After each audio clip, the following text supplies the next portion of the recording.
Bonjour Madame Laura Jiménez.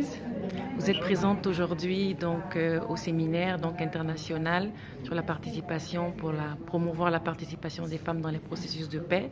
Je voudrais savoir quel est le rôle de l'OIF. Alors, bonjour. L'Organisation internationale de la francophonie s'est associée avec ONU Femmes pour organiser ce séminaire sur la promotion de la participation des femmes au processus de paix en Afrique francophone. C'est une initiative qu'on a organisée dans le cadre d'un partenariat qui existe depuis maintenant 6 ans entre l'OIF et ONU Femmes et qui a pour objectif de mettre en exergue les obstacles à la participation des femmes dans les processus de paix, mais surtout essayer d'identifier des moyens, des mesures très concrètes qui pourraient faciliter la participation de ces femmes au processus de paix.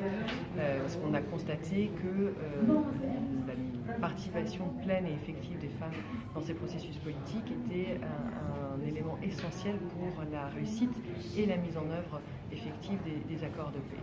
Donc cet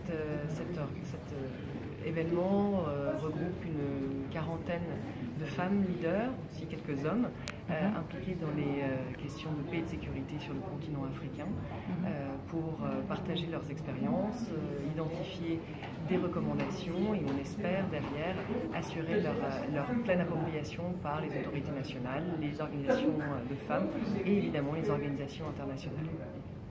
Très bien. Une deuxième question.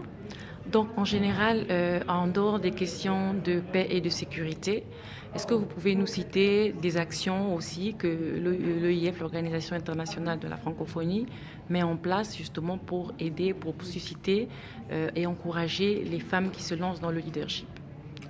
Alors,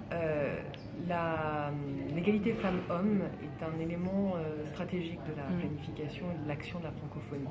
Depuis maintenant 3 ans, on a adopté une stratégie spécifique sur le genre qui irrigue toutes nos actions dans l'ensemble des secteurs sur lesquels nous intervenons, l'économie, la culture, l'éducation et les questions de paix et de sécurité.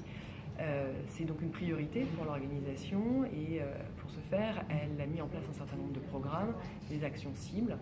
On travaille beaucoup d'une part sur l'autonomisation économique des femmes en mettant en place des programmes spécifiques pour favoriser l'entrepreneuriat des femmes, des jeunes, mais beaucoup des femmes, des jeunes femmes, à travers l'espace francophone. Ça passe par notamment des soutiens financiers pour lancer les initiatives économiques. On a travaillé aussi beaucoup pour pouvoir assurer la participation de femmes, de jeunes femmes leaders, et notamment d'Afrique, dans les grandes concertations et réunions internationales, que ce soit aux Nations Unies ou au Conseil de l'Europe. Il y a aussi un appui de la francophonie pour faciliter la participation, y compris en prenant en charge leur déplacement dans ces grandes réunions et faire entendre la voix de la femme francophone et africaine au sein de ces instances. Le dernier volet sur lequel on travaille aussi beaucoup, c'est pour favoriser le renforcement des compétences des femmes et jeunes femmes leaders. On travaille pour ça avec des associations de la société civile de l'espace francophone, en Tunisie, en RDC ou ailleurs, pour renforcer leur voix, pour que leur message porte plus fort et plus haut auprès des autorités nationales et des autres organisations. D'accord. Je sais aussi que l'Organisation internationale de la francophonie est un bon exemple puisque la secrétaire générale est une femme. C'est un honneur pour les femmes, c'est un exemple justement à suivre. Donc c'est très bien. En tout cas, je vous remercie pour votre attention, votre temps que vous nous avez accordé. Voilà. Merci beaucoup. Merci à vous.